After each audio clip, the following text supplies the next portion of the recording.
DIY approach is really good for the budget wedding or for brides who are needing to save some money. It's not as hard as it may sound. There are options out there that are actually, they don't require a sewing machine even.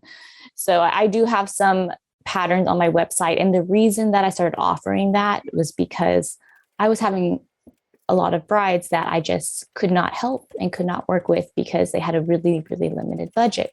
And hey, I totally understand, right? Weddings are expensive. So let's make sure that we're not doing something that's going to put you in a bind. So yeah, I think it's really fun, especially if you have someone you can do it with. It's such a fun project to do with your mom, do with your grandma. I've actually seen a resurgence of these people getting together and working on it as a group. And it ends up being this fun activity.